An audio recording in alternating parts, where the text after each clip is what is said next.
Saya Paulina Nirmaesita Pusparani, nomor hidup mahasiswa 20674, akan menjawab 3 pertanyaan dalam mata kuliah psikologi. Jelaskan profil kebencian mengenai 5W dan 1H. What kebencian yaitu sebuah sikap analisis demi manusia yang lebih manusiawi. Kebencian baik terhadap orang, ras, suku, agama, golongan tertentu menyebabkan kehancuran. Manusia pada hakikatnya mempunyai perasaan dan harus berkomunikasi. Ia pada suatu saat, entah cepat atau lambat, akan menemui kebencian, entah sadar atau tidak.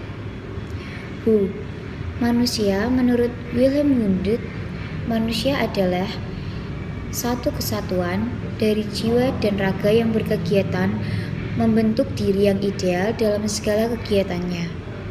Untuk bisa mencapai ideal itu, maka manusia berinteraksi atau berkomunikasi dengan lingkungannya, merasakan dan memberikan pengaruh lingkungan sehingga masing-masing pihak berubah sesuai pengaruh yang saling diberikan keduanya.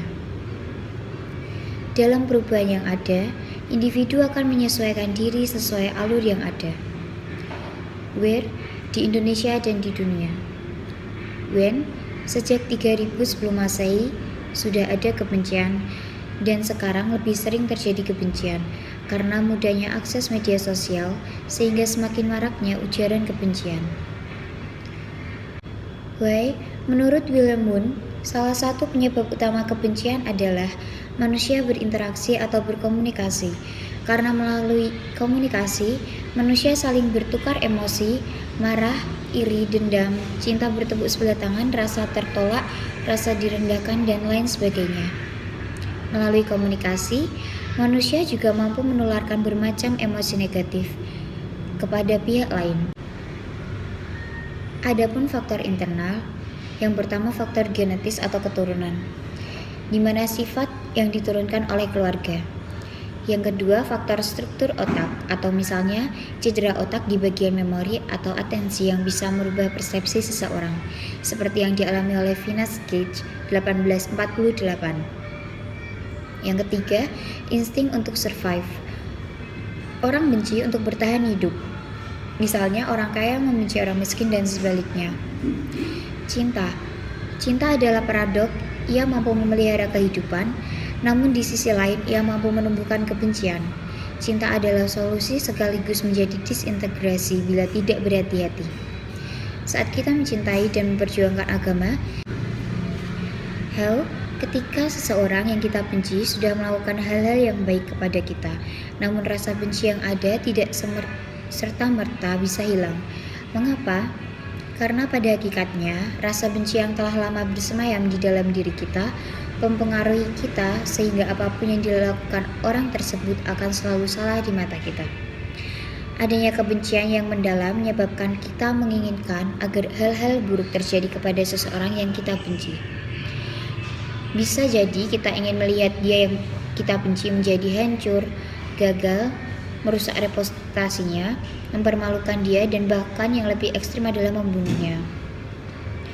Dalam hidup, tak bisa dipungkiri bahwa kita akan bertemu dengan orang-orang yang sepemikiran. Terkait dengan kebencian, tentu bukan satu atau dua orang yang menyimpan rasa tersebut. Hal ini menjadi menarik jika kita tidak suka dengan orang lain, kemudian bertemu dengan orang yang memiliki rasa benci yang sama kepada orang tersebut, maka akan terbentuk suatu ikatan yang kuat dan biasanya akan muncul sebuah kerjasama. Apakah kebencian itu sebuah virus, macam virus? Ya, kebencian seperti virus yang menular. Dan kebencian itu tidak bisa dikendalikan manusia, akan menghancurkan manusia sendiri, menghancurkan ras, suku, agama, golongan, dan lain sebagainya. Pertanyaan nomor 2, habitus atau kebiasaan apa yang dilakukan agar manusia tidak dikuasai oleh kebencian?